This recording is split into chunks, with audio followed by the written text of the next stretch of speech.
of, if not the greatest rappers that ever walked the earth.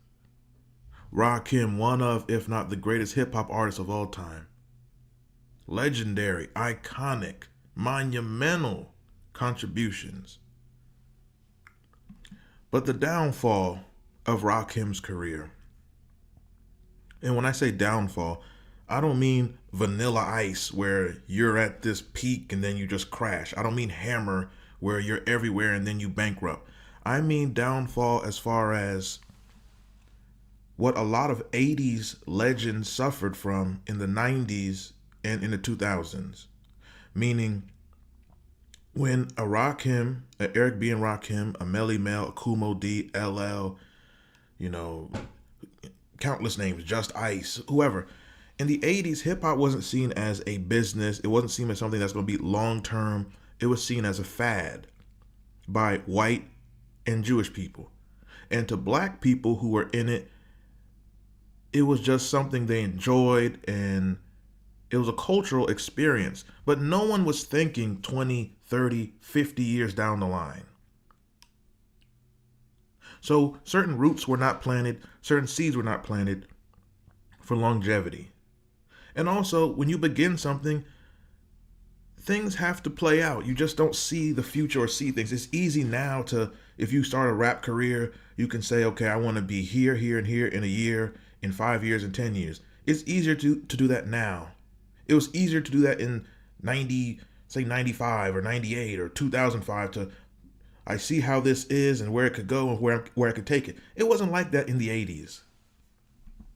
So when I say the downfall, I mean when you look historically at where Rakim was and how things ended up in certain ways for him. Eric B. and Rakim, legendary duo. Eric B. and Rakim. A lot of people only just say Rakim. No, Eric B. and Rakim. Back when the MC and the DJ were a combination that was vital. You couldn't have one without the other. And what I just said is a theme that plays into Rakim's career. You can't have one without the other. Iconic. Oh my God. The real rope chains. Eric B looked mad in every picture. He looked serious and or irritated in every picture he ever took. Legendary duo. Iconic. Oh, the real rope chain. Oh, man. Hit the like button, share this video, subscribe to this channel. Now, this is Rakim a little later, but let's get into this. Eric B. and Rakim, they come on the scene. They drop 4 classic albums.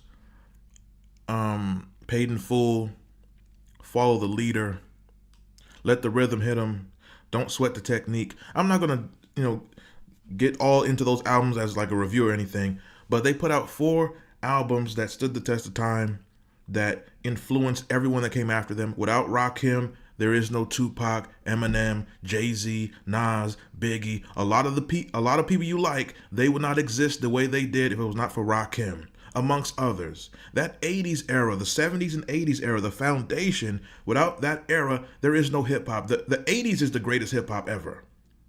It's the greatest. The 90s was the biggest, but the greatest is the 80s. And maybe that's a video for another day. As many artists, you know how many artists sampled? Come on, man. My Melody, Eric B. is President. It's numerous titles of tracks and albums that they did. Eminem, The Way I Am, that's Rakim. Tupac, he's saying Rakim. They were all saying Rakim's lyrics, flipping them, using them, sampling this beat, everything. Amongst others, EPMD, De La Soul, so on and so forth. The 80s, the importance of it. Nothing will ever compare to it. Know your history. Because them people are always trying to erase it and whitewash it. These two put out monumental works. Now, this video is not so much about Eric B. and Rakim, it's more about just Rakim. But when these two decide to part ways, after Don't Sweat the Technique in 92, it's kind of fuzzy. I watched certain Eric B interviews and it's kind of fuzzy of why they broke up. There's one thing of it was over money and then something over women and all types of things. Then I saw another thing of creative differences. I never can get like a clear answer Maybe there is a clear answer, I just missed it, but from everything I've read and seen, there's not really a clear answer why they parted ways. But after 92, Don't Sweat the Technique, they part ways. And that's the seed that planted the downfall for Rakim. After Eric B and Rakim, it's just Rakim. And at this point, he's kind of like wandering everywhere or anywhere. And he's really off the scene. When you get to 93, 94, 95, 96, he appears on like, he had like he had a lot of features. Well, I won't say a lot, but he had features with people and things like that. But it wasn't really like impactful. And he was kind of being forgotten when you get to the mid 90s. A lot of 80s rappers struggled in the 90s. But a lot of 80s rappers struggled because the music industry had just moved on to gangster rap and moved on to even like, the native tongues type of, Tribe Called Quest type rap. They moved on from the 80s, and a lot of 80s rappers, they kind of didn't update their flows and patterns. And some of them just made horrible mistakes. I made a video on this channel about Big Daddy Kane, how he ruined his own career, how Kumo D ruined his career. But when you get to 94, 95, Rakim, no longer with Eric B, but he's now working with Nick Wiz. Now, Nick Wiz is a good producer. He did like the boom bap East Coast sounding. It was good. He's a good producer. Obviously, Rakim is a legendary. Rakim didn't lose no talent. He didn't lose no skill. He didn't lose no ability. But the Nick Wiz tracks they did, they were like all right. This is around the time where, Rakim, he was doing kind of like a lot of underground, like boom bap basement sounding music. And it was just all right. And the reason why it's all right is, I made this point on the channel before. I made this point about Eminem. If you look at Eminem, his greatest work always will be 99, 2000, 2001, 2002. And that's his greatest work because Dr. Dre is producing him. A producer is not someone who makes a beat. A producer is someone who coaches you how to perform on the beat. A producer is someone who knows how to tailor fit the beat to you. A producer is someone who tells you, okay, lyrical rapper, you're not going to do 90 bars. No, cut it here, and we need a hook, and we need a bridge, and we need a strong hook and a strong bridge. Okay, you take away Dr. Dre from Eminem, and you get the trash he's been making for the last 15 years. If you look at his albums, Dr. Dre gets an executive producer credit because he's signed to him, but Dr. Dre's not producing the whole albums. Eminem has a million other producers, and it's not good. It's not quality. It's trash. Okay, the same thing happened to Rakim, because I made this point before. Because you have talent, that's not enough. You must have vision and direction. A great NBA player, Michael Jordan was great, but he didn't win till he got Phil Jackson. Kobe Bryant, Shaq, they didn't win till they got Phil Jackson. You could be a great talent. You still need a vision. That's what a producer does for an artist. Rakim lost that when he was not with Eric B. It's simple.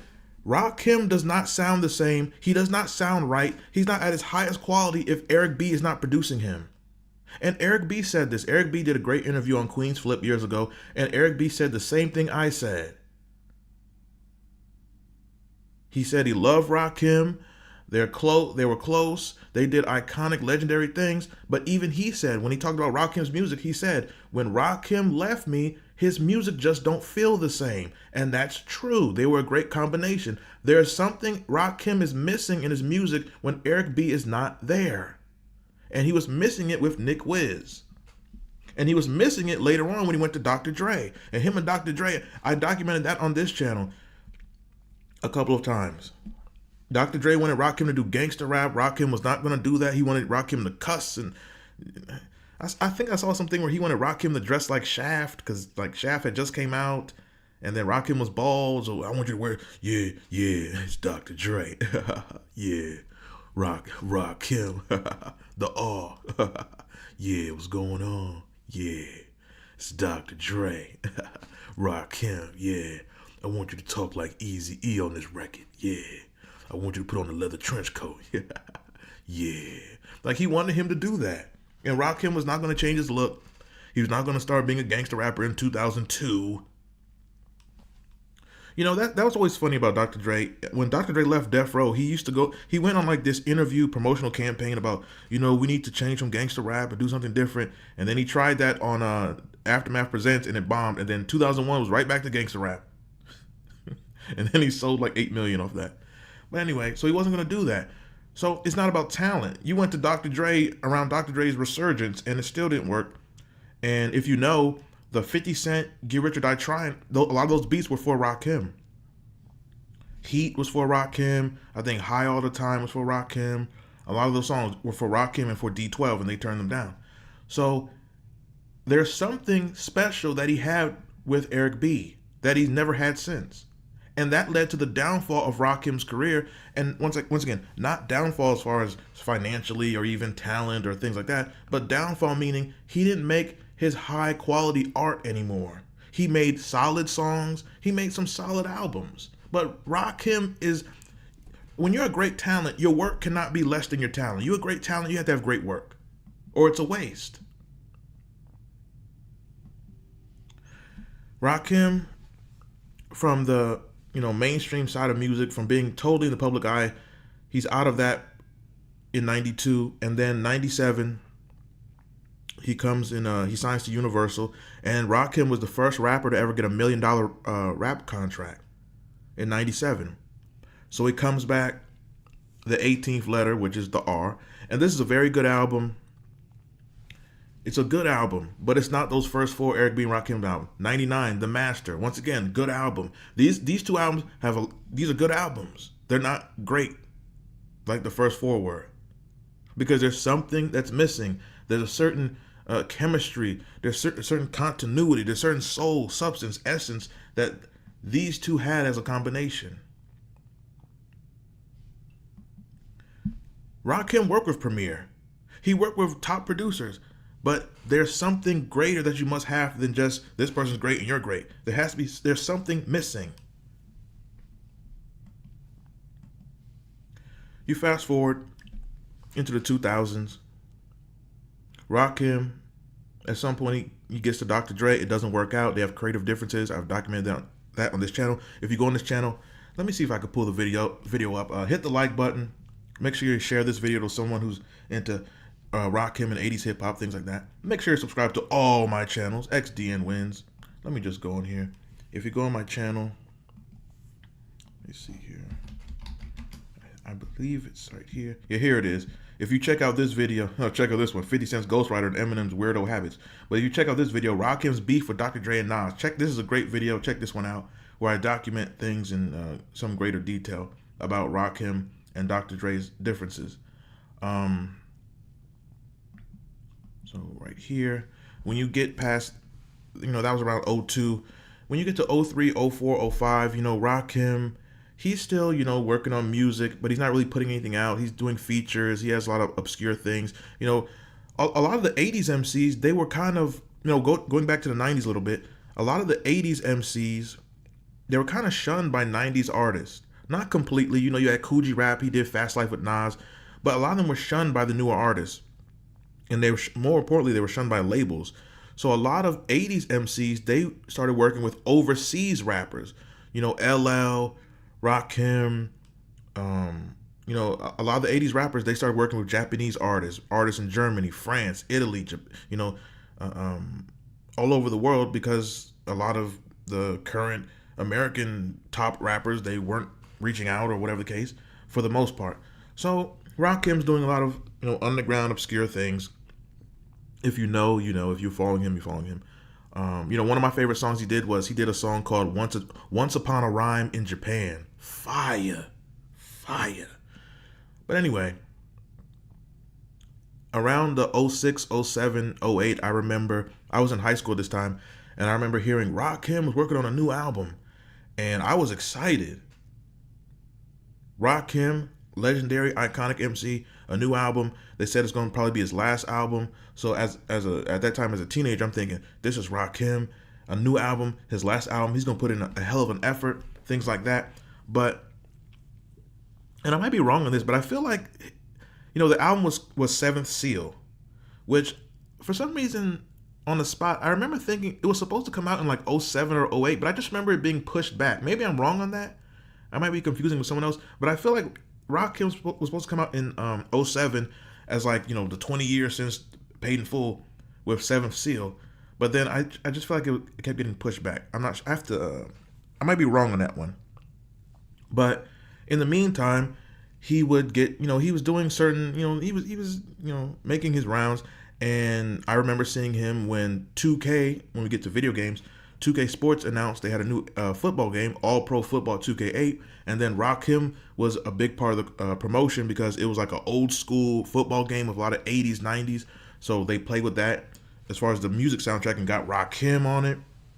And he was in the ads and the commercials with Jerry Rice and John Elway. It was a legend football game, so they got legendary iconic rapper. So I liked that. I thought that was cool. But in the meantime, I'm still waiting for his album. And then also around '07 is when he does the classic record that was literally classic with Premier, KRS-One, and Nas and Kanye. Fire. Classic. Oh my God. One of the best collaborations ever. KRS-One, another MC who was, KRS-One of all the '80s MCs, the most successful one in the '90s was LL. But number 2 might be KRS-One because, that's when he went solo away from Boogie Down Productions. He had Return of the Boom Bap, KRS-One, I Got Next. So, KRS-One kept going. And then, towards the mid-late '90s, that KRS-One actually he got in the executive side, and that didn't work out well. Maybe that's another video another day.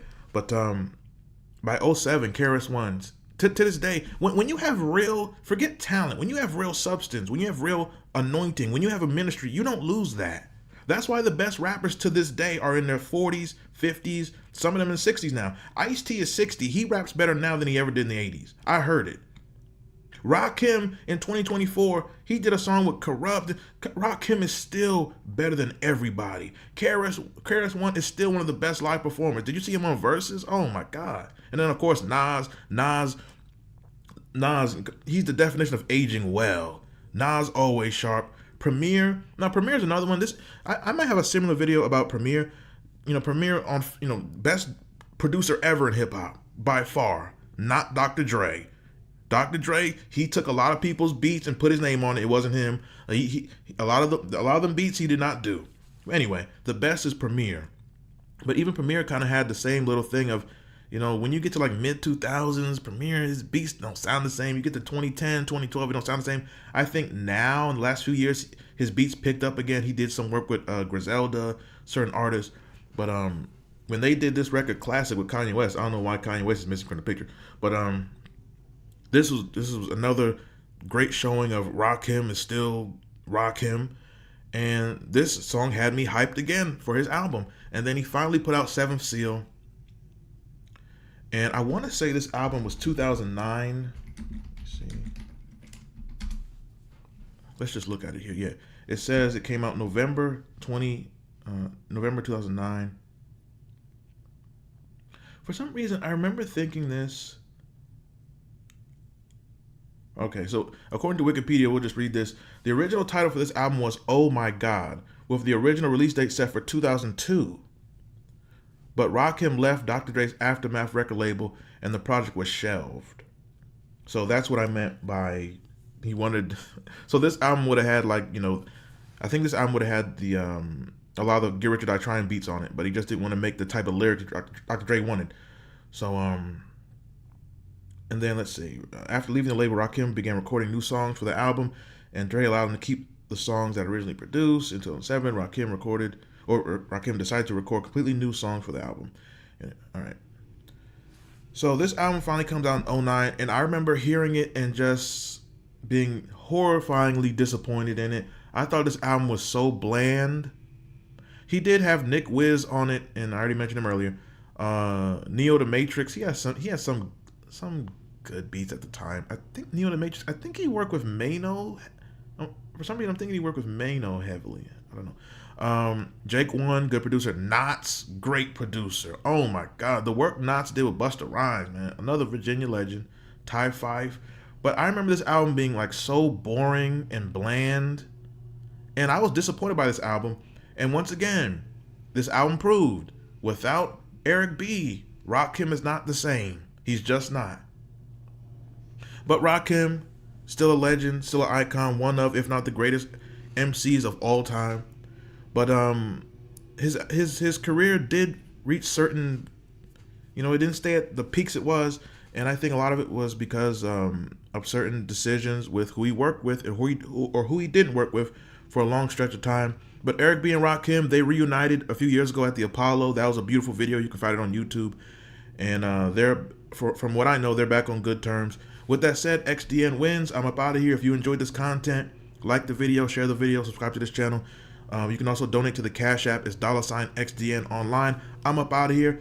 If you'd like me to do more 80s content, donate to the Cash App and tell me who you'd like it to be on. You can get your video. I'm up out of here. That is it.